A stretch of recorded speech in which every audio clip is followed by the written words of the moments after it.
Si quelqu'un m'avait dit il y a 3 ans que je me retrouverais dans cette situation à mon âge, je lui aurais ri au nez.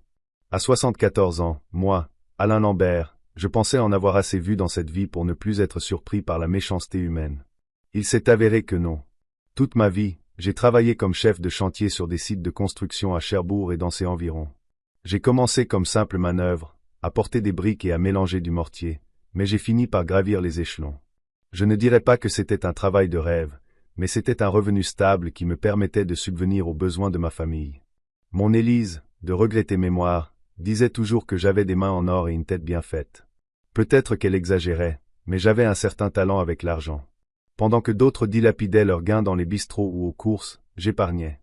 Tandis que des collègues prenaient des crédits pour des voitures qu'ils ne pouvaient pas se permettre, j'achetais ce que je pouvais payer comptant. À 50 ans, j'avais accumulé une somme décente que j'ai commencé à investir dans l'immobilier. D'abord, un petit appartement à louer, puis un deuxième, un troisième. Je ne peux pas dire que je sois devenu riche, mais à la retraite, je possédais plusieurs biens qui me rapportaient un revenu régulier et un compte en banque solide. Élise n'a pas vécu assez longtemps pour voir ses jours. Un cancer l'a emportée il y a 5 ans, et depuis, je vivais seul dans notre petite mais confortable maison à la périphérie de Cherbourg. En dehors d'Élise, je n'avais que ma fille, Sophie, notre unique enfant. Tardive et longuement attendue. Sophie a grandi en étant une gentille fille. Du moins, c'est ce que je pensais. Elle a suivi une formation d'infirmière, mais après la naissance des enfants, elle a travaillé comme réceptionniste dans une clinique privée. Les horaires étaient plus pratiques et le salaire était bon. Son mari, Luc, possédait une petite société de nettoyage. Rien d'extraordinaire. 5 employés, quelques camionnettes avec du matériel, mais c'était suffisant pour vivre, je suppose. Après le décès d'Élise, j'ai eu plus de contact avec ma fille et sa famille. Plus de ma propre initiative, cependant, appelant, proposant de nous voir, les invitant à déjeuner. Les petits-enfants, Clément et Héloïse, maintenant adolescents, étaient distants avec moi. Quand ils venaient en visite, ils restaient les yeux rivés sur leur téléphone. Aucun respect pour leurs aînés. Pas de « bonjour papy » ou « comment ça va papy ». Mais je ne m'en offusquais pas. C'est la génération qui est comme ça. Sophie semblait distante après la mort de sa mère. Je savais que c'était dur pour elle. Elle aimait énormément Élise. J'avais l'impression que ma présence lui rappelait sa perte. C'est peut-être pour ça que nous nous voyons de moins en moins. Ou peut-être était-ce simplement qu'elle avait sa propre vie, ses propres soucis. Mon gendre, Luc, et moi n'avions jamais eu beaucoup d'intimité. Un homme grand et mince avec une expression perpétuellement mécontente sur le visage. Il m'a toujours traité avec une politesse appuyée mais froide. Je sentais qu'il ne m'appréciait pas beaucoup, mais il n'y avait aucune raison de conflit, et nous maintenions une relation neutre. Du moins, c'est ce qu'il me semblait. La dernière année, la solitude est devenue déprimante. Je me surprenais à me parler à moi-même, à cuisiner pour une seule personne et à regarder par la fenêtre pendant des heures, espérant voir un visage familier. Les vieux amis partaient les uns après les autres, qui pour l'autre monde, qui pour des maisons de retraite. Et à mon âge, je n'avais pas vraiment envie de m'en faire de nouveau. De plus en plus souvent, je pensais qu'il serait bon de passer le reste de mes jours avec ma famille, de voir mes petits-enfants grandir, d'aider ma fille. Et c'est là que j'ai eu une idée. J'avais les moyens de faire une différence. Je pouvais acheter une grande maison avec assez de place pour moi et la famille de Sophie. Ils économiseraient sur le loyer. Je sais que c'était cher et je ne me sentirais pas si seul. Le jour même, j'ai appelé ma fille et lui ai proposé de nous rencontrer. Nous nous sommes assis dans un petit café près de son travail et je lui ai exposé mon plan. « Papa, tu es sérieux ?» Sophie avait l'air surprise, mais autre chose a brillé dans ses yeux. De l'intérêt, un calcul? Je n'y ai pas prêté beaucoup d'attention à l'époque. Absolument, ma chérie. J'ai déjà regardé quelques options. Il y a une superbe maison dans le vieux Cherbourg. 4 chambres, un grand salon, 2 salles de bain, un garage pour 2 voitures et un terrain décent. Tu pourrais y faire un jardin comme tu en as toujours rêvé. Mais ça doit être très cher, non? Elle tripotait nerveusement sa serviette. Je peux me le permettre, dis-je fièrement. Je vais vendre la maison de ta mère, et je compléterai avec mes économies. J'ai aussi 2 appartements que je loue. Je peux en vendre un. Ça fera assez d'argent. Et Luc? Tu lui en as parlé? Oh non. Je voulais d'abord te parler. Si tu es partante, nous pourrons lui en parler ensemble. Sophie a hésité à répondre. Je pouvais voir les rouages tourner dans sa tête, calculant le pour et le contre. Tu sais, c'est une offre très généreuse, dit-elle finalement. Laisse-moi parler à Luc et ensuite nous réglerons les détails ensemble. 2 jours plus tard, ils sont arrivés chez moi. Luc était inhabituellement vif et amical. Il m'a serré la main, m'a tapé sur l'épaule et m'a appelé « beau papa », ce qu'il n'avait jamais fait auparavant. « C'est une idée formidable, Alain », dit-il en se promenant dans mon salon. « Nous sommes si touchés par ton attention. » Nous avons discuté des détails, du quartier, du coût approximatif, de la date du déménagement. J'ai suggéré que nous partagions tous la maison à parts égales, mais Luc a secoué la tête. Pourquoi s'embêter avec tout ça? C'est mieux pour l'un de nous pour ne pas avoir à gérer les impôts et autres formalités administratives. Eh bien, alors ce sera à mon nom, dis-je. C'est moi qui achète, après tout. Sophie et Luc se sont regardés. Papa, mais tu es. Sophie hésita. Je suis désolé d'aborder ce sujet, mais à ton âge, si quelque chose t'arrivait, il y aurait des complications administratives et des procès. C'est mieux de la mettre directement à notre nom, a dit Luc. Ce sera plus simple pour tout le monde. On est une famille, non? J'ai hésité. Il y avait quelque chose dans leur insistance qui me mettait mal à l'aise, mais d'un autre côté, ils avaient raison, à mon âge. Il était temps de penser à ce genre de choses. Alors, j'ai accepté. Il a fallu près de 2 mois pour trouver une maison. Sophie, Luc et moi avons visité probablement 2 douzaines d'options avant de trouver quelque chose qui convenait à tout le monde.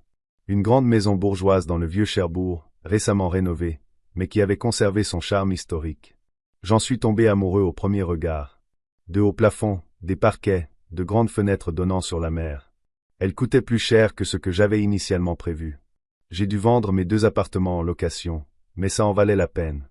La transaction s'est déroulée sans accroc. J'ai payé le prix total et la maison a été mise au nom de Sophie et Luc.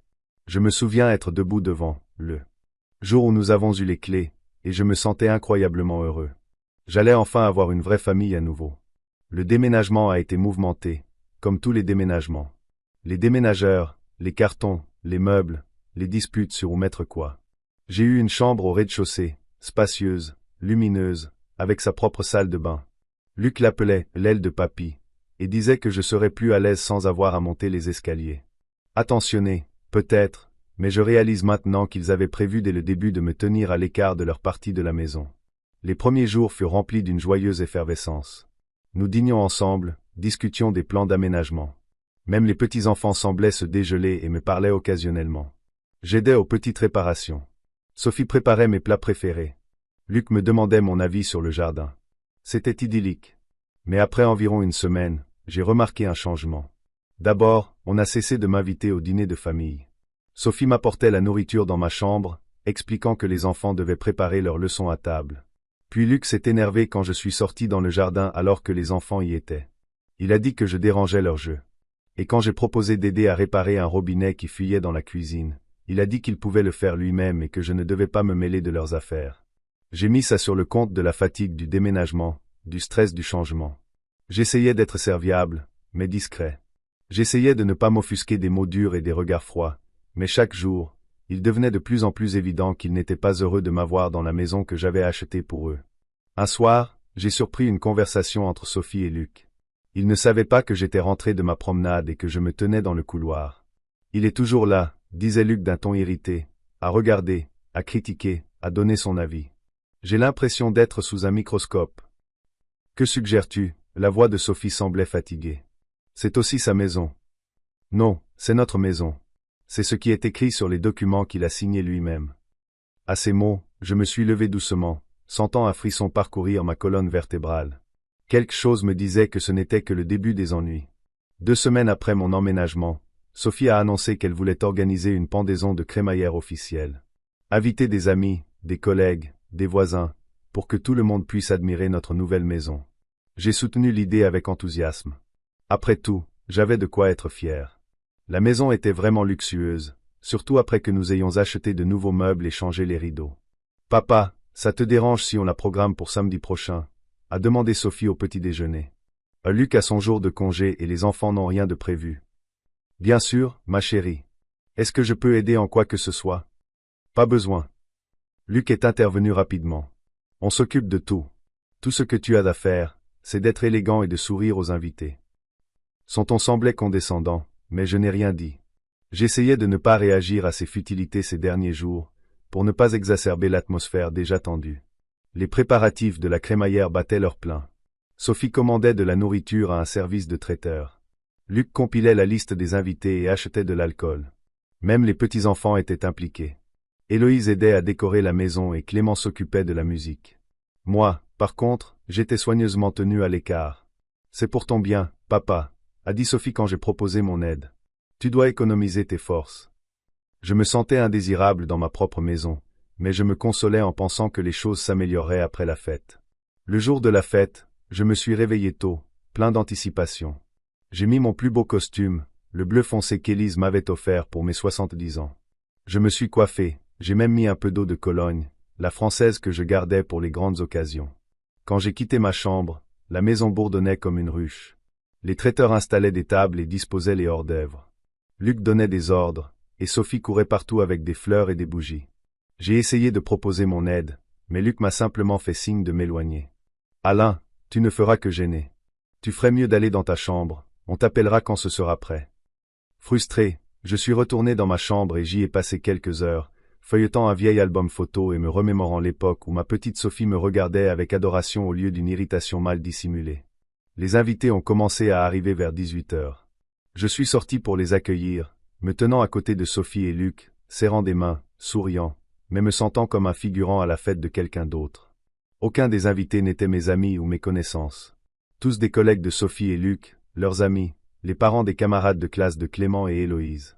L'un des invités, un homme de mon âge, s'est intéressé à l'histoire de la maison et a demandé depuis combien de temps elle était dans notre famille. « Oh, c'est une nouvelle acquisition », ai-je répondu fièrement. « Je l'ai achetée récemment pour que nous puissions tous vivre ensemble. »« Vous l'avez achetée » intervint l'homme, jetant un coup d'œil à Luc, qui se tenait à côté de moi, visiblement tendu. « Eh bien, techniquement, c'est la maison de ma femme et la mienne, » intervint rapidement Luc, posant sa main sur mon épaule et la serrant un peu plus fort que nécessaire. « Mon beau-père a aidé avec la compte, et nous lui en sommes très reconnaissants. N'est-ce pas, Alain ?» J'étais gêné par ce mensonge flagrant, mais je ne voulais pas faire de scène devant les invités, alors j'ai simplement hoché la tête. Luc m'a immédiatement tiré à part et m'a sifflé. « N'ose pas dire à tout le monde que tu as acheté cette maison. Les gens vont commencer à poser des questions et ça nous mettra dans l'embarras. »« Mais c'est la vérité, » ai-je objecté. « Quelle honte! Je suis fier de pouvoir offrir à ma famille une maison comme celle-ci. »« C'est exactement ce que je dis. » Luc secoua la tête. « Tu m'humilies devant mes amis, en montrant que je ne suis pas capable d'acheter une maison pour ma famille par moi-même. Je n'avais pas l'intention de. Contente-toi de te taire. » Il m'a coupé et s'est éloigné, me laissant seul avec une boule amère dans la gorge. La soirée a continué. Tout le monde s'amusait, buvait, mangeait, dansait. Je me sentais de plus en plus seul et indésirable. À un moment donné, j'en ai eu assez du bruit et des faux sourires et j'ai décidé d'aller dans ma chambre pour un moment.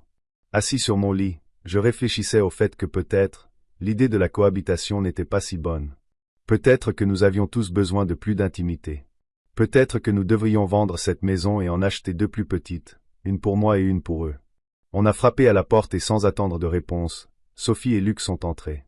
À l'expression de leur visage, j'ai su que ce ne serait pas une conversation agréable. « Papa, il faut qu'on parle », a commencé Sophie, s'asseyant sur le bord du lit. Luc est resté debout, les bras croisés sur la poitrine. « Bien sûr, ma chérie. Quelque chose ne va pas. On y pense depuis un moment, et on a décidé qu'il serait mieux pour toi de vivre à part, » a-t-elle lâché, regardant au-delà de moi. « Quoi ? » Je n'en croyais pas mes oreilles. « Mais on vient d'emménager. J'ai acheté cette maison pour qu'on puisse vivre ensemble. » « Le fait est, Alain, » intervint Luc, « que ta présence cause certaines difficultés à notre famille. » « Quel genre de difficultés ? » J'ai senti le sang me monter au visage. J'essaie de ne déranger personne. Je reste principalement dans ma chambre. Ce n'est pas seulement ça. Sophie tira sur la manche de son chemisier, sans me regarder dans les yeux. Les enfants se plaignent qu'ils ne se sentent pas à l'aise d'amener des amis quand tu les surveilles toujours. Et Luc et moi, on ne peut pas se détendre en sachant que tu pourrais sortir à tout moment. Et tu sais? Non, je ne sais pas. Je commençais à me mettre en colère. C'est ma maison. J'ai payé mon argent pour ça. Ah, techniquement, Luc a souligné le mot, c'est à Sophie et à moi. C'est ce qui est écrit sur l'acte de propriété que tu as signé. Mais c'était une formalité. Nous avions un accord. Nous sommes reconnaissants pour ton cadeau, m'a interrompu Luc, sa voix se durcissant. Mais c'est notre maison maintenant, et nous décidons qui y vit. J'ai regardé ma fille, m'attendant à ce qu'elle me défende, qu'elle dise quelque chose pour ma défense. Mais Sophie a seulement baissé les yeux, coupable, et a dit doucement, « Je suis désolé, papa. On pense que tu serais mieux dans une maison de retraite. Ils prendront mieux soin de toi là-bas que nous. » Une maison de retraite? Je n'en croyais pas mes oreilles. Vous me mettez dehors dans une maison de retraite, de la maison que j'ai achetée. Ne sois pas si dramatique, Alain, a dit Luc avec un sourire en coin. Ce n'est pas si mal là-bas, et ce n'est pas pour toujours. Peut-être avec le temps. Dehors. J'ai sauté du lit, les mains tremblantes de colère et de ressentiment. Sortez de ma chambre maintenant. Ils se sont regardés, et quelque chose ressemblant à de la peur a traversé leur visage. Mais ensuite, Luc s'est redressé et a dit froidement, « Tu ne comprends pas la situation, Alain.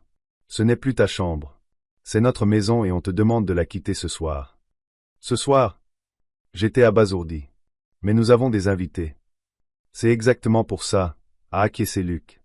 Tout le monde est occupé, donc personne ne remarquera ton départ, et il n'y aura pas de questions gênantes. Vous ne pouvez pas faire ça.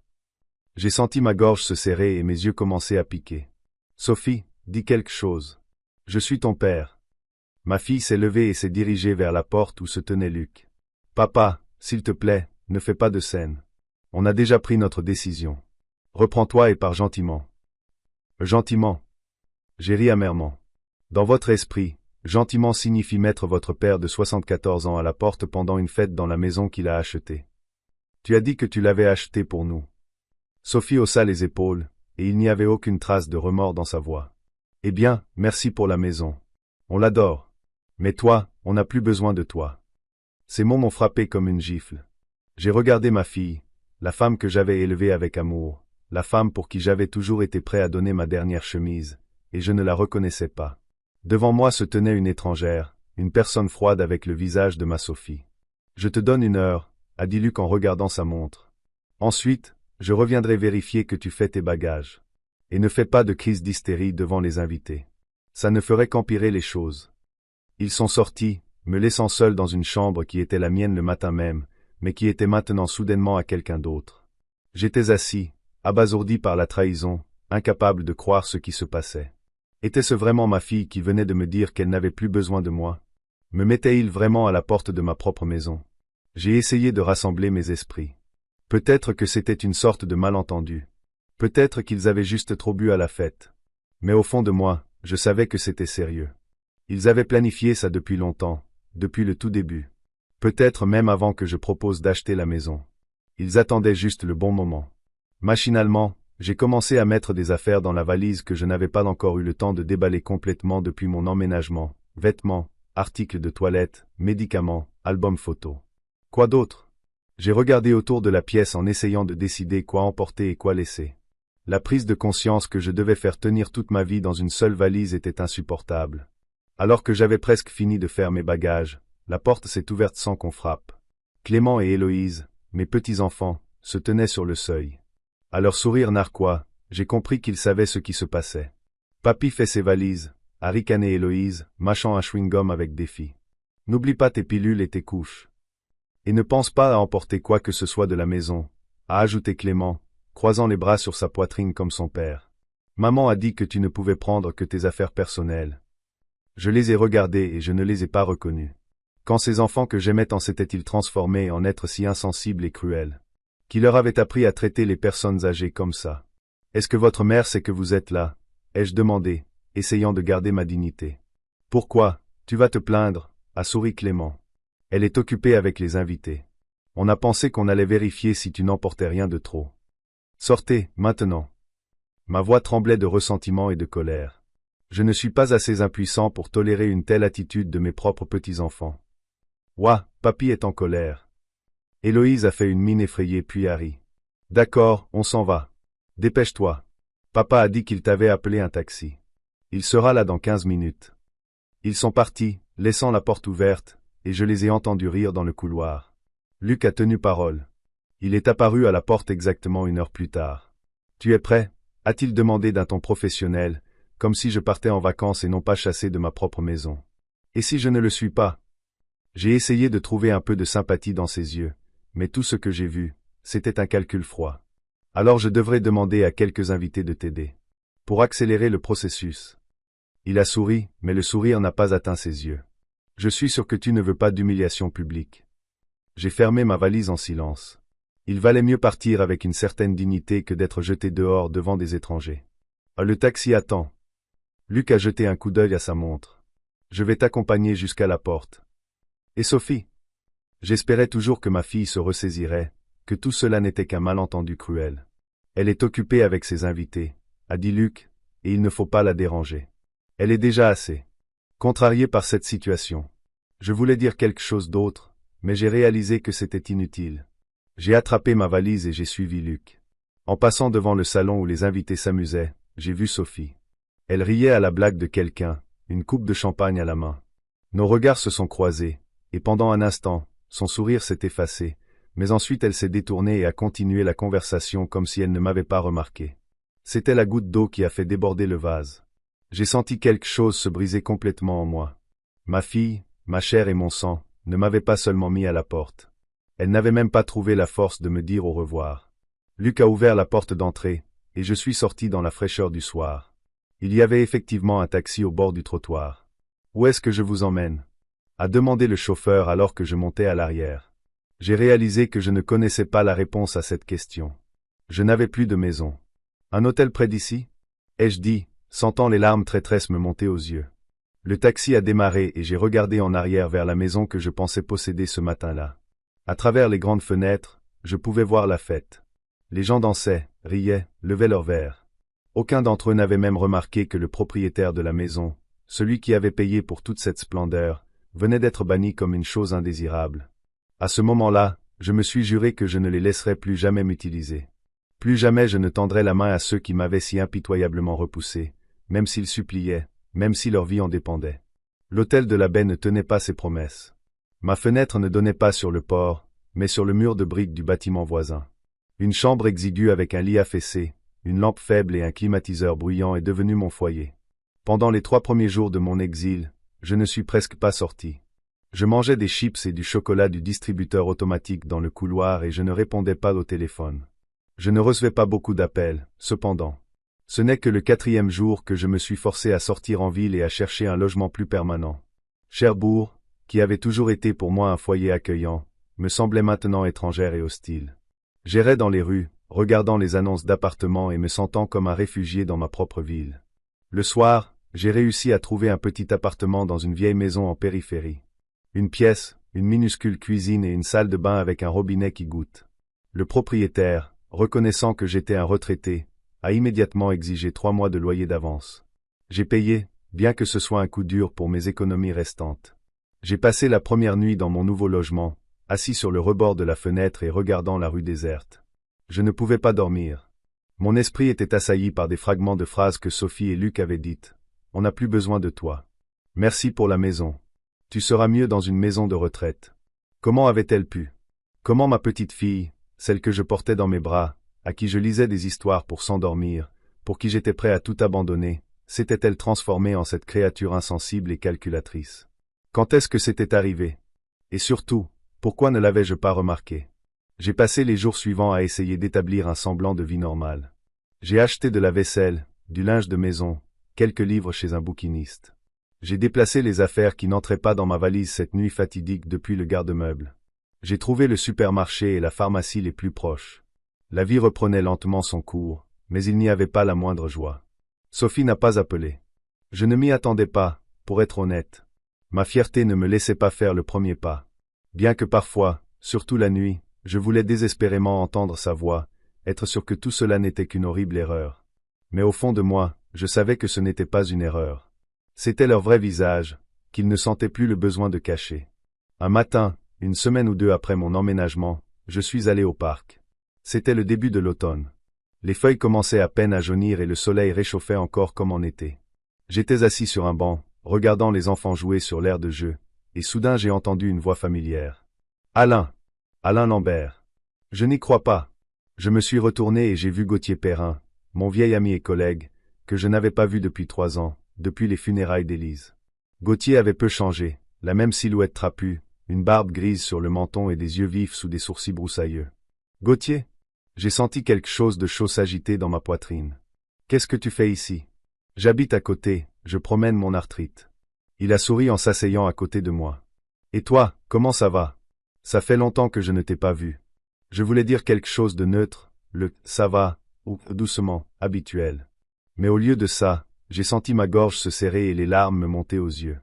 Et à ma propre horreur, j'ai éclaté en sanglots, là, sur le banc du parc, comme un petit enfant. Gauthier n'a posé aucune question. Il est juste resté assis, la main sur mon épaule, pendant que je m'étouffais de mots et de larmes et que je lui racontais toute l'histoire.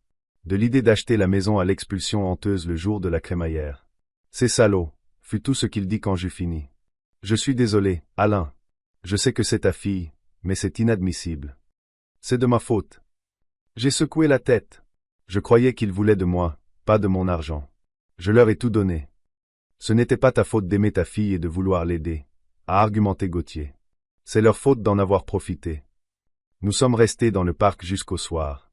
Gauthier m'a dit qu'il avait pris sa retraite il y a 2 ans, était devenu veuf à peu près en même temps que moi, et passait maintenant ses journées avec les mêmes vieux bonshommes au club de bridge local. « Pourquoi tu broies du noir tout seul » m'a-t-il demandé. « Viens à notre club. On s'assoira, on jouera aux cartes et on discutera. C'est mieux que de regarder les murs à la maison. » Je voulais refuser. Je n'avais pas le temps de m'amuser, mais quelque chose dans sa participation sincère m'a touché et j'ai accepté. Le club de bridge s'est avéré être une petite salle dans le centre de loisirs local pour les retraités. 5 tables, des cartes usées, une bouilloire et un groupe de vieillards comme moi.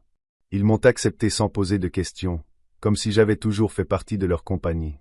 Et progressivement, jour après jour, j'ai commencé à me dégeler. J'ai recommencé à remarquer que le soleil brillait, que les feuilles jaunissaient, que la vie continuait malgré tout. Gauthier est devenu un visiteur fréquent, et je suis devenu le sien. Nous nous remémorions notre jeunesse, discutions des nouvelles, et allions parfois au bistrot pour prendre un verre. Peu à peu, je lui ai raconté tous les détails de mon histoire, y compris l'aspect financier. Attends une minute. Gauthier a froncé les sourcils un jour où j'ai mentionné le nom de la société par laquelle j'avais acheté la maison, Patrimoine Serein. J'ai lu quelque chose sur eux dans le journal l'autre jour. Quelque chose de mauvais. Il a promis de se renseigner et est venu me voir le lendemain avec le journal à la main. Tiens, regarde. Il a déplié le journal et a pointé du doigt un petit article. Patrimoine Serein fait l'objet d'une enquête pour des montages immobiliers frauduleux. J'ai lu l'article et j'ai eu un frisson intérieur. La société par laquelle j'achetais la maison était accusée d'une série d'escroqueries. Ils vendaient des biens pour lesquels ils n'avaient pas tous les droits. Ils falsifiaient des documents et dissimulaient des informations sur les problèmes juridiques liés à la propriété. Tu penses que je suis aussi? Je ne pouvais pas dire le mot « escroquer ». Ce serait trop. Trompé par sa fille. Trompé par des agents immobiliers. C'est trop pour un vieil homme. On devrait vérifier, a dit fermement Gauthier. J'ai un neveu qui est avocat. C'est un bon gars. Il connaît son métier. Et si je lui en parlais? Le lendemain, nous avons rencontré Édouard, le neveu de Gauthier, un jeune homme d'une trentaine d'années en costume strict et au regard attentif. Il a écouté mon histoire, a posé quelques questions de clarification et a demandé à voir tous les documents relatifs à l'achat de la maison. Je vais devoir faire des recherches, vérifier l'enregistrement du titre de propriété, l'historique du bien, a-t-il dit en parcourant les papiers. Ça prendra un certain temps. Mais monsieur Lambert, d'après ce que je vois pour l'instant, vous pourriez avoir de gros ennuis. Cette société a utilisé un schéma typique. Ils ont vendu des biens immobiliers qui étaient gagés auprès des banques ou grevés de charges. Qu'est-ce que ça signifie pour moi? Ai-je demandé, sentant mes entrailles se nouer à l'anticipation de nouveaux problèmes. S'il est confirmé que la vente était illégale, le contrat de vente peut être reconnu comme invalide. Dans ce cas, vous avez le droit de demander un remboursement au vendeur. Mais il y a un problème.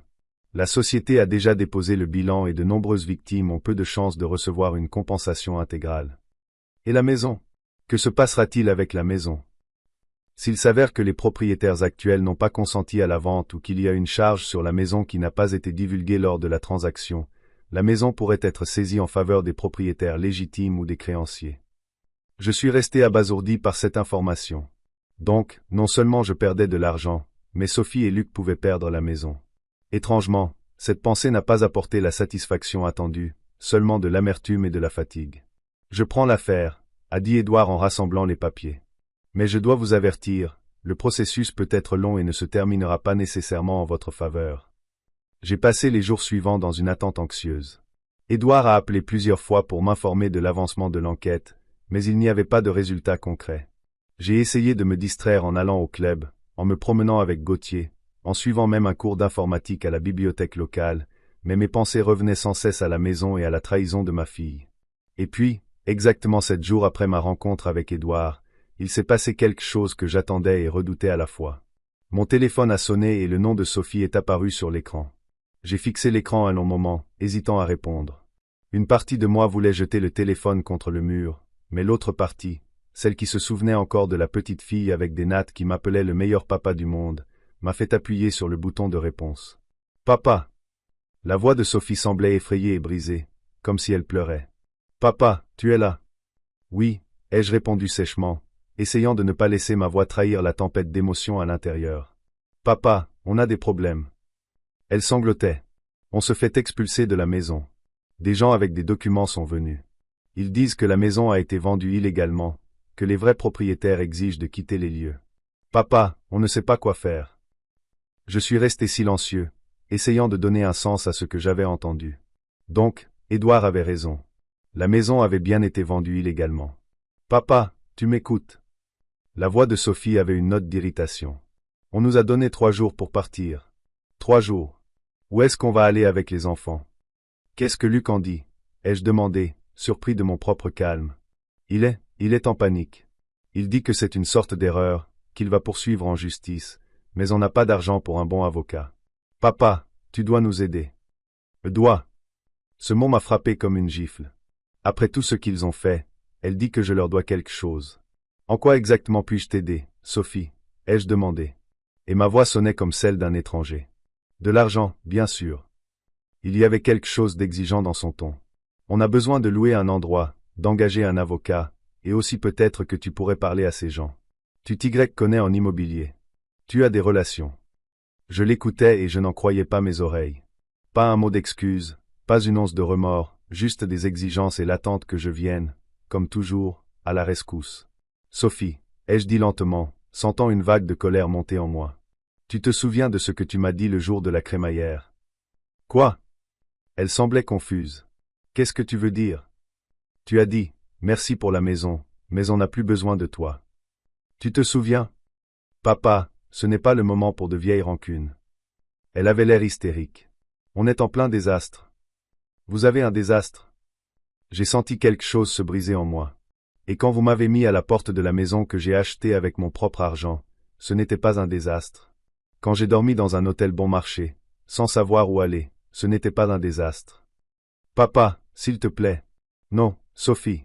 Maintenant, tu m'écoutes, ai-je dit doucement mais fermement. Je t'ai acheté la maison parce que je t'aimais. Je voulais être près de ma famille. Et vous? Vous m'avez juste utilisé.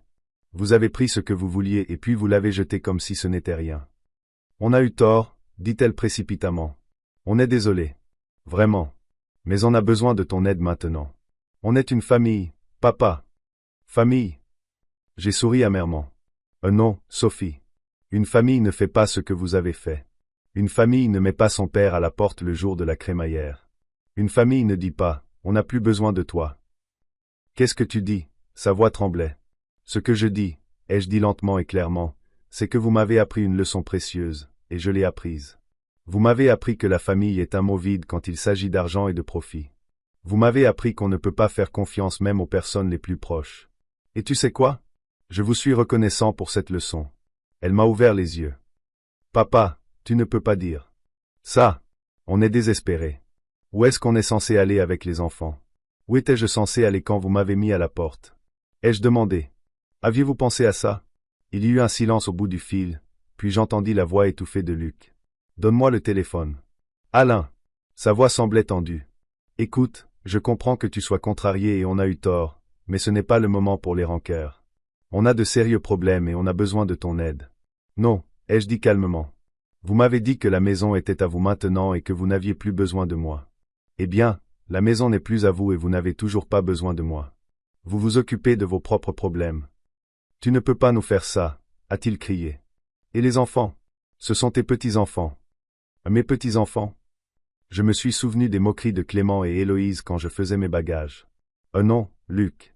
Ce sont tes enfants. Tu les as élevés. Tu es responsable d'eux. C'est ton dernier mot. Je pouvais entendre la fureur dans sa voix. Oui, ai-je dit fermement. C'est mon dernier mot. J'ai appuyé sur le bouton de déconnexion et je suis resté assis un moment, fixant l'écran éteint du téléphone. Étrangement, je ne ressentais aucune jubilation ni satisfaction, seulement de la fatigue et du vide. Le téléphone a de nouveau sonné. Sophie. Je n'ai pas répondu. Puis il a sonné encore et encore. Après la 5e sonnerie, je l'ai mis en sourdine et je l'ai posé sur la table. Je suis allé à la fenêtre et j'ai regardé longtemps la rue, éclairée par les lumières du soir. Quelque part là-bas, dans la grande maison que j'avais achetée avec mon propre argent, ma fille et sa famille faisaient leur carton, se préparant à déménager. Étais-je censé ressentir de la pitié? J'aurais probablement dû. Mais je n'en ressentais pas. Peut-être avait-il raison de me mettre à la porte. Peut-être étais-je vraiment devenu un vieil homme insensible, incapable d'empathie. Ou peut-être était-il ceux qui m'avaient rendu comme ça. Le téléphone sur le bureau a vibré à nouveau. Un message est arrivé. Je n'ai pas pris la peine de le lire. Quoi que ce soit, des supplications, des menaces, des accusations, je savais que je ne changerais pas d'avis. Pour la première fois depuis longtemps, je me sentais libre. Libre des illusions, des obligations, des faux espoirs. Il n'avait plus de pouvoir sur moi. J'ai préparé du thé, allumé la radio, et me suis assis dans le vieux fauteuil en écoutant du jazz. Demain, il faudrait que j'appelle Édouard, pour obtenir les détails de la situation de la maison. Peut-être y a-t-il une chance de récupérer au moins une partie de l'argent. Et sinon, eh bien, j'avais traversé pire. Le téléphone a de nouveau vibré. Cette fois, c'était Gauthier. J'ai répondu. Alain, comment ça va? Je viens d'apprendre la nouvelle à propos de Patrimoine Serein. Ils ont commencé la procédure d'expulsion pour tous ceux qui ont acheté des biens en difficulté chez eux. Je sais, ai-je dit. Sophie vient d'appeler, elle a demandé de l'aide. Et? La voix de Gauthier semblait inquiète. J'ai dit non. Il y eut une pause et j'ai attendu un jugement, une exhortation, un rappel que les liens du sang sont sacrés. Mais au lieu de ça, Gauthier a simplement dit, « Je comprends. Tu veux que je passe? » On s'assoit et on prend un verre. « Viens, ai-je dit, sentant la tension des dernières heures commencer à se relâcher.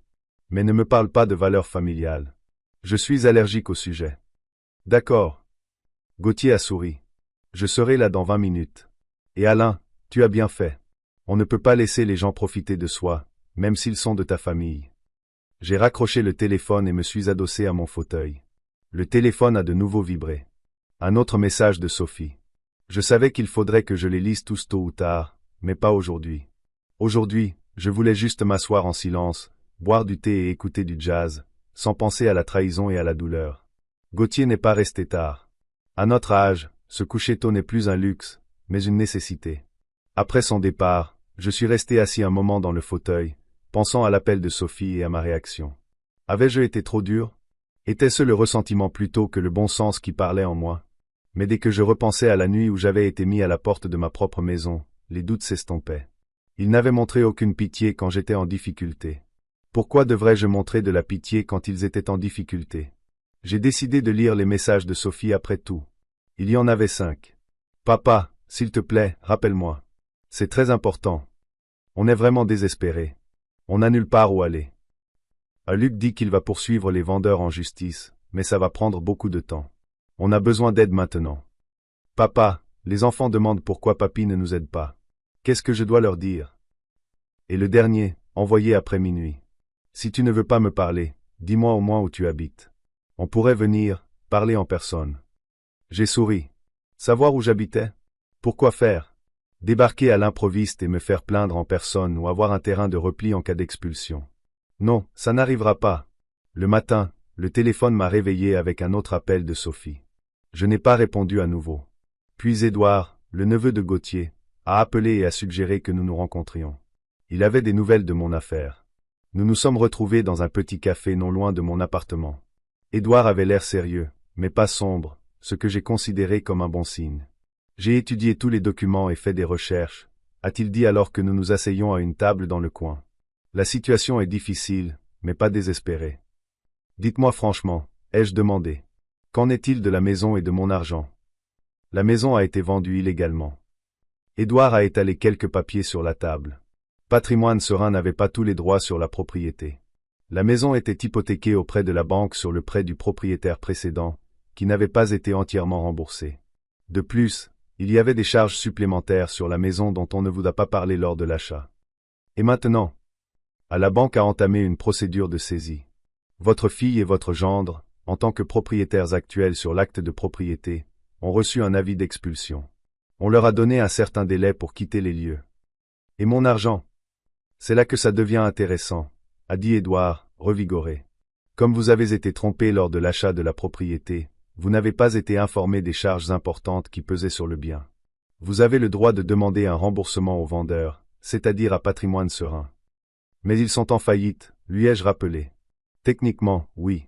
Mais j'ai creusé plus loin et j'ai découvert que les directeurs de la société avaient retiré des fonds substantiels avant de déclarer faillite.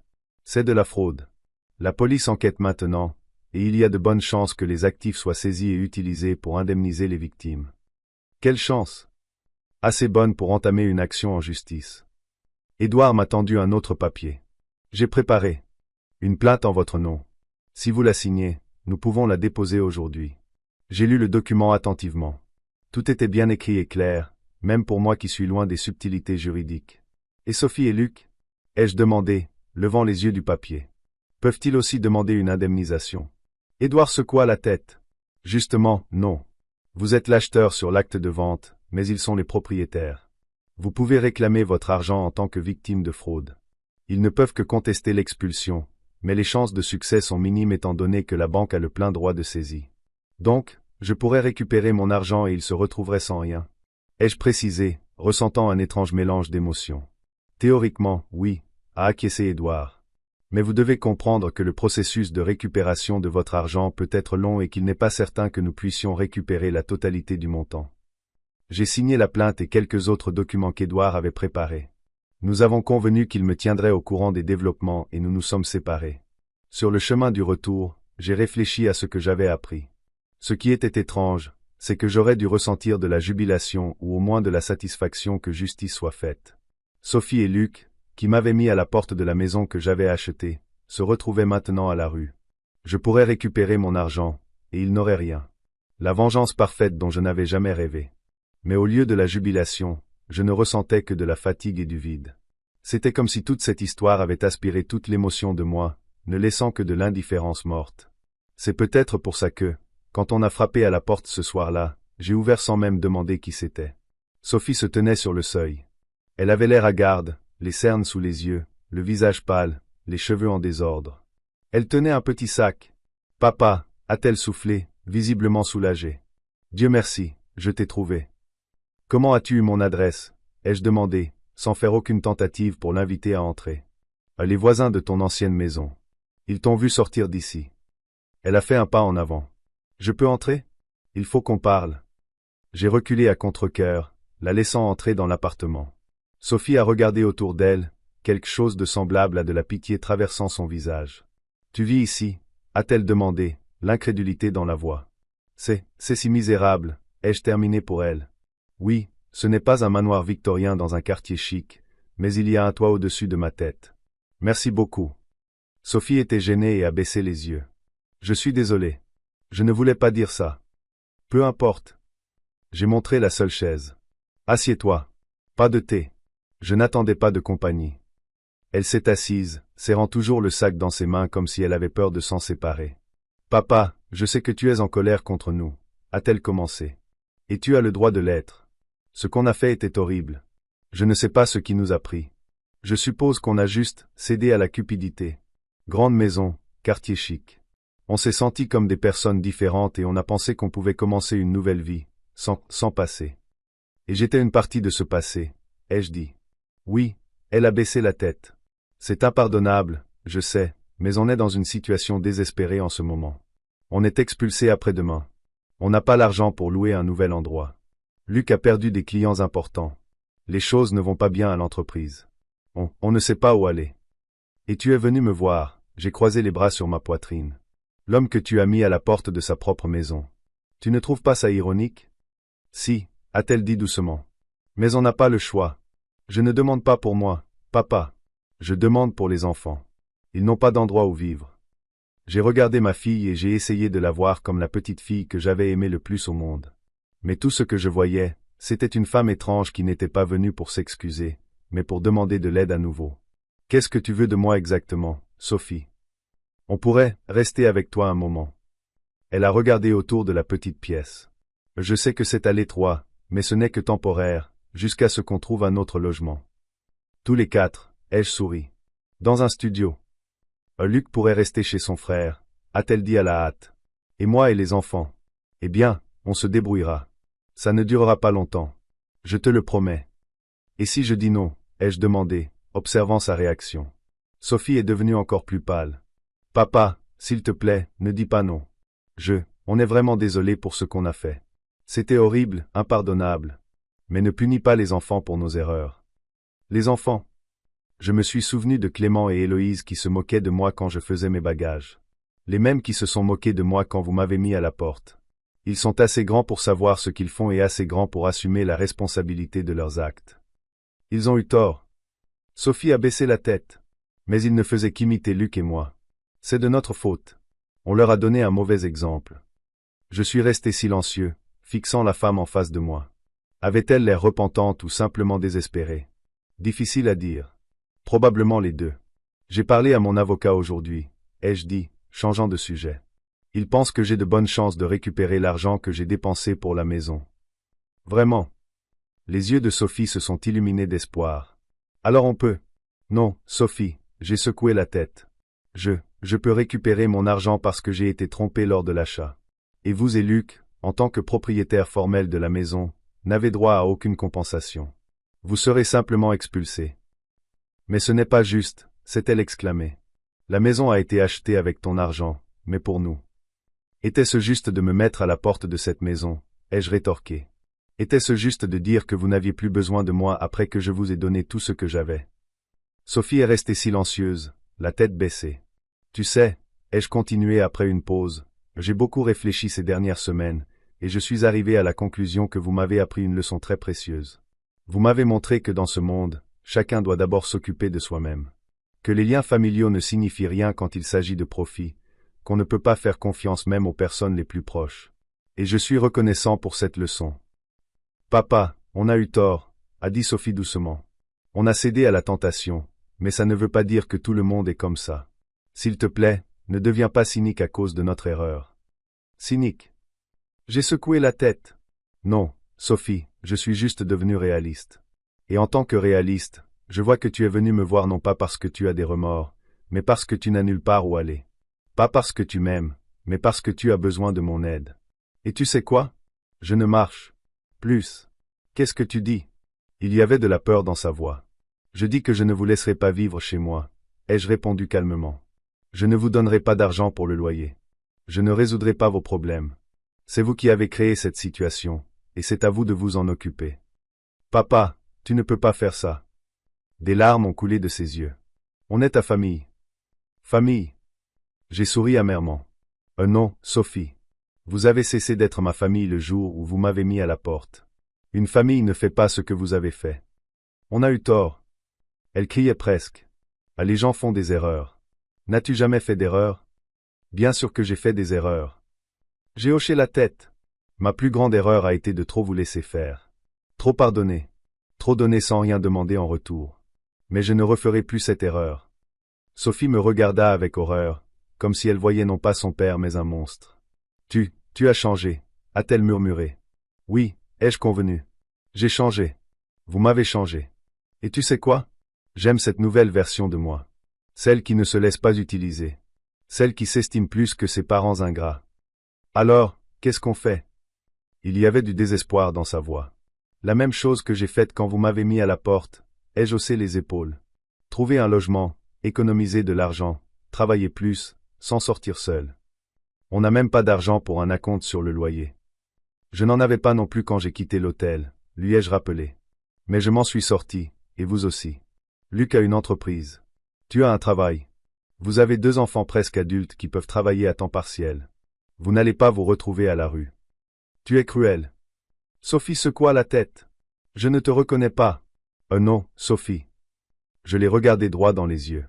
Vous avez été cruel quand vous avez mis le vieil homme à la porte de sa propre maison.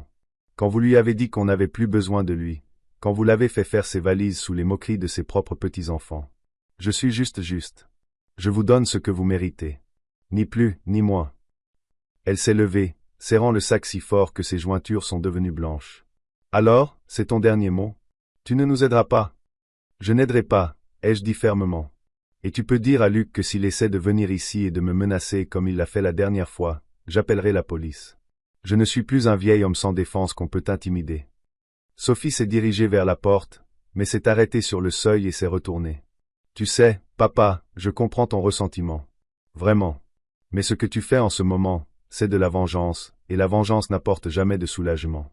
Elle ne fait que ronger l'âme. Merci pour la leçon de morale, ai-je souri. J'aurais aimé que tu t'en souviennes quand tu m'as mis à la porte de la maison. Elle n'a rien dit, mais a fermé la porte doucement derrière elle. Je suis resté assis dans le fauteuil, fixant la porte fermée, essayant de démêler mes sentiments. Je m'attendais à ressentir de la satisfaction ou même du triomphe en refusant Sophie. Mais au lieu de ça, je ne ressentais que du vide et une étrange douleur lancinante quelque part dans ma poitrine. Peut-être qu'elle avait raison. Peut-être que c'était vraiment de la vengeance, pas de la justice. Mais n'avais-je pas droit à cette vengeance après tout ce qu'ils avaient fait? Je me suis souvenu du visage de Sophie en partant. Le désespoir, la peur, la déception, et autre chose. Une prise de conscience. La prise de conscience qu'elle avait vraiment perdu son père le jour où elle m'a mis à la porte. Pas physiquement, émotionnellement. Elle a tué quelque chose d'important en moi, quelque chose qui faisait de moi son père. Et aujourd'hui, elle l'a enfin réalisé. Le lendemain matin, j'ai reçu un appel d'Édouard. Il a dit que la plainte avait été acceptée et que l'affaire serait traitée en procédure accélérée étant donné le grand nombre de personnes touchées. Il a également dit que la police avait arrêté les directeurs de patrimoine serein et gelé leurs comptes, augmentant les chances de récupérer l'argent. Et la maison, ai-je demandé. L'expulsion a-t-elle déjà commencé? Oui, a confirmé Édouard. La banque a entamé la procédure. Tous les locataires actuels ont reçu un certain délai pour quitter les lieux. Dans le cas de votre fille et de votre gendre, c'est « laissez-moi voir, après-demain ». Et que se passe-t-il s'ils ne déménagent pas? Expulsion forcée avec l'aide des huissiers de justice, a répondu Édouard. Mais je ne m'inquiéterai pas pour ça. Ce n'est plus votre problème, monsieur Lambert. Oui, ai-je dit, sentant une étrange lourdeur dans ma poitrine. Plus mon problème. Après ma conversation avec Édouard, je suis resté assis à la fenêtre pendant un long moment, regardant la rue et réfléchissant. La pluie tambourinait sur la vitre, brouillant les silhouettes des passants qui vaquaient à leurs occupations sous des parapluies. Quelque part parmi eux se trouvait Sophie, peut-être cherchant désespérément un nouveau logement, ou Luc essayant de trouver l'argent pour un acompte sur le loyer, ou Clément et Héloïse, confrontés à de vrais problèmes pour la première fois de leur vie. Je me suis souvenu d'avoir erré moi-même dans les rues après l'expulsion, confus et déprimé, ne sachant où aller. Je me suis souvenu de l'humiliation, de la douleur, du sentiment d'impuissance. Souhaitais-je la même chose à ma propre fille, à mes propres petits-enfants? Mais ensuite, je me suis souvenu d'autre chose. Les yeux froids de Luc, les moqueries de Clément et Héloïse, l'indifférence de Sophie ce soir-là, leur cruauté, leur trahison. Et j'ai réalisé que je ne pouvais pas. Je ne pouvais tout simplement pas leur ouvrir mon cœur à nouveau. Je ne pouvais pas risquer d'être trahi à nouveau. Peut-être que Sophie avait raison et que la vengeance ne m'apporterait pas de soulagement. Mais savoir qu'ils avaient obtenu ce qu'ils méritaient, qu'il y avait une justice après tout, cela m'apportait un certain réconfort. Petit, amer, mais un réconfort. Le téléphone a de nouveau sonné. Cette fois, c'était Gauthier. « Salut, mon vieux. » Sa voix semblait joyeuse. « Comment ça va? » Édouard a dit que les choses avançaient. « Oui, je suppose, » ai-je répondu. « Sophie est passée hier. » « Ouah, comment ça s'est passé? » J'ai refusé de l'aider, ai-je dit, m'attendant à un jugement. Mais Gauthier a juste gloussé. « Bien joué. Tu ne veux pas être celui qui se met dans le pétrin. Ils ont fait leur choix, maintenant ils doivent faire face aux conséquences. » « Oui, je suppose, » ai-je dit avec incertitude. « Qu'est-ce que tu veux dire par « je suppose » ?» Gauthier semblait surpris. « Ne me dis pas que tu en doutes après tout ce qu'ils t'ont fait. »« Je ne sais pas, Gauthier, » ai-je soupiré. « Ce n'est pas si simple. C'est ma fille après tout. La fille qui t'a jeté à la rue, m'a-t-il rappelé. Écoute, Alain, tu es un homme bon. Trop bon. Et ils en ont profité. Ne les laisse pas te remonter sur le dos. Ils ne méritent pas ton aide. Tu as probablement raison, ai-je dit. Mais la voix à l'intérieur de moi continuait de le remettre en question. Après avoir parlé à Gauthier, j'ai décidé de faire une promenade. La pluie s'était arrêtée et les rues brillaient sous la lumière du soleil qui perçait à travers les nuages. Je n'ai pas beaucoup réfléchi à mon itinéraire, et avant de m'en rendre compte, j'étais près de la maison que j'avais achetée pour Sophie et sa famille. Je me suis arrêté de l'autre côté de la rue, regardant le manoir victorien qui devait être ma dernière demeure, l'endroit où je passerais le reste de mes jours entouré de ma famille. Maintenant, ce n'était plus qu'une belle maison avec des souvenirs amers qui y étaient associés. Une voiture avec le logo d'une banque était garée à l'entrée. 2 hommes en costume parlaient de quelque chose avec Luc, qui avait l'air épuisé et vieilli. Sophie n'était nulle part en vue, ni les enfants. Peut-être qu'ils étaient déjà partis. Ou peut-être qu'ils faisaient leur bagage à l'intérieur. J'ai regardé la scène et j'ai ressenti un calme étrange. Pas de jubilation, pas de contentement, mais exactement du calme, comme si un cycle s'était terminé et qu'il était maintenant temps de passer à autre chose. Me retournant, je suis parti. J'avais rendez-vous avec Édouard pour discuter des détails du prochain procès. Le soir, Gauthier et moi allions au bistrot. Il y avait un quatuor de jazz qui jouait ce soir-là. La vie continuait. Ma vie sans Sophie, sans Luc, sans petits-enfants, une vie dans laquelle je ne me laisserais plus utiliser ou trahir par qui que ce soit. Et si cela nécessitait de devenir un peu plus dur, un peu plus cynique, eh bien, c'était un prix que j'étais prêt à payer pour ma tranquillité d'esprit et ma dignité. Le procès contre Patrimoine Serein a commencé 2 mois après cette conversation mémorable avec Sophie. Pendant tout ce temps, je vivais ma nouvelle vie. J'allais au club de bridge, je sortais avec Gauthier, je me suis même inscrit à un cours d'aquarelle au centre pour seniors local. Je n'avais jamais pensé avoir de talent artistique en moi auparavant, mais il s'est avéré que la peinture était apaisante et aidait à organiser mes pensées. Je savais très peu de choses sur Sophie et sa famille. Gauthier avait mentionné les avoir vus au supermarché une fois. Ils avaient l'air maigres et hagards. Il a dit qu'ils avaient loué un petit appartement dans un quartier pas très aisé de la ville. J'ai écouté cette information sans beaucoup d'émotion. Quelque chose en moi s'était finalement refermé sur eux, comme si une lourde porte s'était claquée. Le procès a eu lieu au palais de justice de Cherbourg, une structure victorienne massive avec des colonnes et un large escalier. Je n'étais qu'une des nombreuses victimes, bien que j'aie peut-être perdu presque toutes les économies de ma vie. Édouard m'a préparé pour le procès, expliquant que je devrais témoigner sur la façon dont la transaction s'était déroulée, si j'étais au courant des problèmes de titre de propriété, si j'avais été averti des risques. J'étais nerveux avant de parler. Mais quand ce fut mon tour et que je me suis tenu devant le juge, je me suis retrouvé à parler clairement et avec confiance. Peut-être que l'âge et l'expérience de la vie commençaient enfin à se faire sentir. Je n'ai eu qu'un aperçu des accusés eux-mêmes, les directeurs de Patrimoine Serein. 3 hommes en costume cher avec des visages soignés et des sourires confiants, qui se sont cependant estompés à la fin du premier jour du procès lorsque le procureur a présenté les preuves de leur montage frauduleux. Le procès a duré 1 semaine. Chaque jour, j'allais au tribunal, je m'asseyais sur le banc des témoins et j'écoutais les histoires des autres victimes. Un couple de personnes âgées qui avaient perdu l'argent qu'ils avaient mis de côté pour des traitements médicaux. Une jeune famille qui avait investi son héritage dans une maison. Un entrepreneur qui avait investi le produit de la vente de son entreprise dans l'immobilier. Chacun avait sa propre tragédie, sa propre douleur.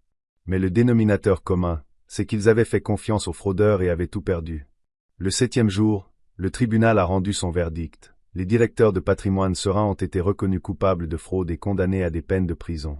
Leurs biens personnels ont été saisis et devaient servir à indemniser les victimes. C'est une victoire, monsieur Lambert, a dit Édouard alors que nous quittions le palais de justice. Une indemnisation complète est peu probable, bien sûr, mais vous devriez récupérer une partie importante de vos fonds. Combien de temps cela prendra-t-il ? Ai-je demandé. Difficile à dire avec certitude, a-t-il haussé les épaules.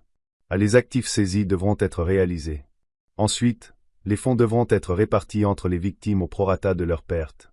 Ça pourrait prendre 1 mois. Ça pourrait prendre 6 mois. Je vois. J'ai hoché la tête. Eh bien, j'attendrai. J'ai dû attendre 3 mois. Pendant tout ce temps, j'ai continué à vivre dans mon petit appartement loué, m'habituant progressivement à la nouvelle réalité. Ce qui était étrange, c'est que j'ai commencé à trouver du plaisir dans des choses simples que je n'avais pas remarquées auparavant. Dans le café du matin sur le petit balcon, dans les conversations avec les voisins, dans les longues promenades le long du front de mer avec Gauthier. La vie sans obligation familiale, sans avoir à se conformer aux attentes de quelqu'un d'autre était étonnamment libre et facile. Un de ces jours, alors que Gauthier et moi revenions d'une promenade, j'ai remarqué une silhouette familière dans l'allée de ma maison. Luc. Il était là, se balançant d'un pied sur l'autre, visiblement nerveux. Quand il nous a vus, il s'est redressé et a affiché un sourire sur son visage. Alain, quelle rencontre. Pas si fortuite, je suppose, ai-je dit sèchement. Vous m'attendiez manifestement. Oui, c'est vrai. Il a bafouillé, jetant un coup d'œil à Gauthier. Je voulais vous parler seul, si je peux. C'est mon ami Gauthier, Ai-je fait un geste vers mon compagnon? Je n'ai aucun secret pour lui. Parlez devant lui ou ne parlez pas du tout. Luc était clairement mécontent, mais il n'avait pas le choix. D'accord, a-t-il soupiré. Je suis venu pour m'excuser de ce que nous vous avons fait. C'était mal. Mal. J'ai gloussé. Choix de mots intéressant. Je dirais méchant, cruel, inhumain. Mais mal convient aussi, si c'est ce qui vous met à l'aise. Luc a rougi, mais a continué. Sophie et moi y avons beaucoup réfléchi. Nous avons réalisé à quel point nous avons agi horriblement avec vous, et nous voulons réparer les choses. Recommencer. Pourquoi, lui ai-je demandé directement. Pourquoi feriez-vous ça? Vous êtes notre famille, a-t-il dit en faisant des gestes comme si cela expliquait tout. Sophie vous manque. Les enfants aussi. Nous voulons renouer le contact. Vraiment. Je l'ai regardé droit dans les yeux. Ou peut-être est-ce parce que vous avez entendu parler de la décision du tribunal selon laquelle j'allais être indemnisé. Luc a détourné le regard et c'était plus éloquent que n'importe quelle réponse. Je pensais que vous seriez heureux de renouer avec votre famille, a-t-il murmuré. Après tout ce qui s'est passé, après que vous m'ayez mis à la porte de ma propre maison, après que vous m'ayez dit que vous n'aviez plus besoin de moi, après que vous m'ayez fait faire mes valises sous les moqueries de vos propres petits-enfants. J'ai secoué la tête. Non, Luc. Je ne suis pas heureux, et je ne le serai jamais. Les gens font des erreurs.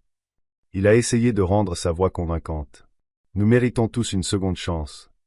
Vous n'êtes pas venu pour une seconde chance. Je l'ai regardé sans colère, mais sans pitié. Vous êtes venu pour mon argent, encore une fois. Ce n'est pas vrai. Il a essayé de paraître outré, mais ce n'était pas convaincant. Comment allez-vous, Luc? Ai-je demandé, changeant de sujet. Comment vont les affaires? Comment est le nouvel endroit? Il s'est visiblement ratatiné. Pas génial, pour être honnête.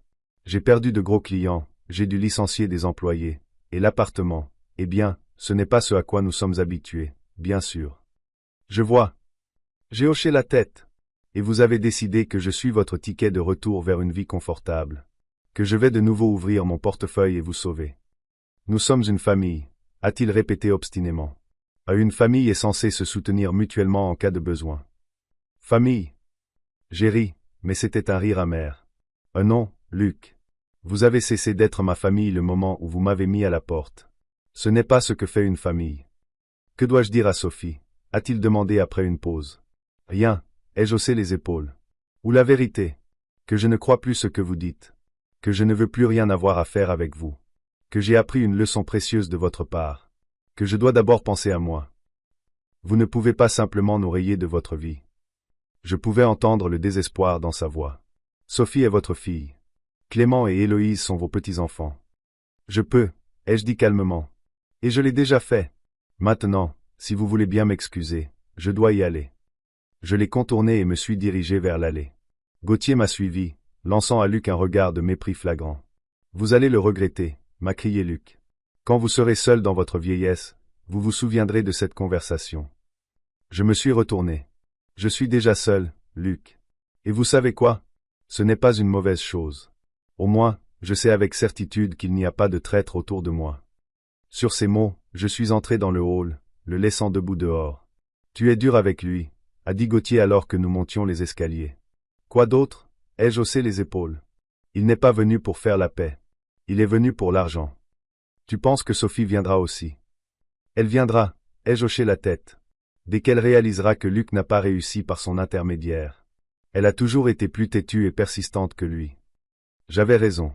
3 jours après la visite de Luc, j'ai rencontré Sophie devant la banque. Elle m'attendait manifestement, et quand j'ai quitté le bâtiment, elle a couru vers moi. Papa! Elle a essayé de me serrer dans ses bras, mais je me suis reculé. Je suis si heureuse de te voir. Vraiment. Je l'ai regardée d'un air interrogateur. C'est pour ça que tu m'as attendu à la banque au lieu de venir à la maison. Je ne savais pas si tu m'accepterais. Elle a baissé les yeux. Après que tu aies parlé à Luc. Donc, il t'a parlé de notre conversation, ai-je dit. Et tu as décidé de tenter ta chance par toi-même. Papa, s'il te plaît. Elle a touché mon bras. Parlons juste quelque part, dans un café, tranquillement. J'ai hésité. Une partie de moi voulait juste partir, mais l'autre partie, celle qui se souvenait encore de la petite fille avec des nattes, exigeait d'écouter. D'accord, ai-je finalement dit, mais juste une conversation, rien de plus. Nous sommes entrés dans un petit café voisin et nous nous sommes assis à une table près de la fenêtre. Sophie a commandé un thé et j'ai commandé un café. Nous sommes restés assis en silence pendant un moment, nous regardant. Elle avait l'air fatiguée et maigre, avec des ombres sous les yeux et de nouvelles rides au coin de la bouche. « Comment vas-tu » a-t-elle finalement demandé. « Je vais bien » ai-je dit brièvement. « Et toi » ? Honnêtement, pas vraiment, a-t-elle soupiré. Depuis l'expulsion, tout est en désordre. Luc perd des clients.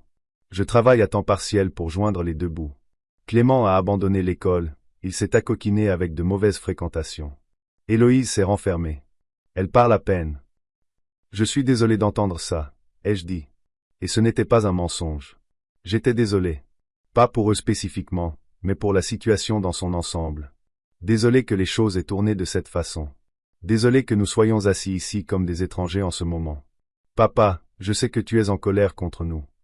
Sophie me regarda d'un air suppliant. Et tu as toutes les raisons de l'être. Ce que nous avons fait était horrible. C'est impardonnable. Mais n'y a-t-il pas de retour en arrière possible?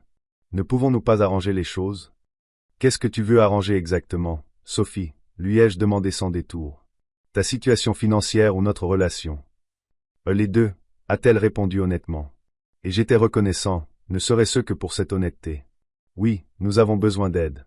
Mais je veux aussi que tu reviennes dans nos vies. Tu me manques, papa. Vraiment. Tu sais quelle est la partie la plus triste de toute cette histoire? Je l'ai regardé, ressentant un vide étrange à l'intérieur. C'est que je te crois. Je crois que je te manque. Je crois que tu es désolé. Mais je crois aussi que si tu allais bien, si tu n'avais pas perdu ta maison et ne t'étais pas retrouvé dans une situation difficile, tu ne serais jamais venu me voir. Tu ne m'aurais jamais dit que je te manquais. Elle a ouvert la bouche pour objecter, mais l'a ensuite refermée et a baissé les yeux. Peut-être que tu as raison, a-t-elle dit doucement. Peut-être qu'il a fallu un coup du sort pour que je réalise ce que j'avais fait. Mais cela ne prouve-t-il pas que j'ai changé? Que j'ai réalisé mes erreurs? Non, Sophie, j'ai secoué la tête. Ça prouve seulement que tu es désespérée, que tu as besoin d'aide, et peut-être que tu regrettes ce que tu as fait, mais pas parce que c'était mal, mais parce que ça s'est retourné contre toi. Que puis-je faire pour te prouver que ce n'est pas le cas? Des larmes brillaient dans ses yeux. Rien, ai-je répondu simplement. Parce que ce n'est pas une question de preuve, c'est une question de confiance, et elle a disparu. Nous sommes restés assis en silence, sirotant nos boissons froides. Des gens passaient devant la fenêtre, vaquant à leurs occupations, inconscients du drame qui se déroulait derrière la vitre du café. J'ai entendu dire que tu avais gagné le procès, a finalement dit Sophie. Que tu allais récupérer ton argent. Oui, une partie, ai-je hoché la tête. Pas la totalité, mais une somme substantielle. Qu'est-ce que tu comptes en faire? C'est ça, ai-je pensé. La vraie raison de sa visite. Acheter une maison, ai-je répondu. Petite mais confortable. Peut-être dans le même quartier où ta mère et moi avons vécu. Et nous? Elle a hésité, mais a décidé de demander. Pourrais-tu nous aider à nous remettre sur pied? Pas pour Luc ou moi, pour les enfants. Je l'ai regardé un long moment, essayant de trouver une partie du sentiment. Qui m'avait fait me précipiter à son aide auparavant, mais il n'y en avait aucune, seulement de la fatigue et de la déception. Non, Sophie, ai-je dit enfin. Je ne vous aiderai pas avec de l'argent. Plus jamais. Pourquoi pas? Il y avait une note de désespoir dans sa voix. Nous sommes une famille. Non. J'ai secoué la tête. Nous étions une famille, mais vous l'avez détruite de vos propres mains, par vos décisions, et je ne crois pas qu'elle puisse être reconstruite. Mais les enfants, ce n'est pas de leur faute. Pas de leur faute. J'ai souri amèrement. Ils ont ri de moi quand vous m'avez jeté dehors. Ils m'ont traité de vieillard sénile et de fardeau. Ce sont tes enfants, Sophie. Tu les as élevés, et ils sont comme toi. Elle a baissé la tête, incapable de trouver les mots pour objecter. Je suis désolé, a-t-elle dit enfin. Je sais que nous ne méritons pas ton aide, mais j'espérais. Quoi? Je l'ai regardé avec un intérêt sincère. Que mes sentiments paternels l'emporteraient sur mon bon sens, que je te laisserais m'utiliser à nouveau. Non, Sophie, je suis trop vieux pour ça et trop malin.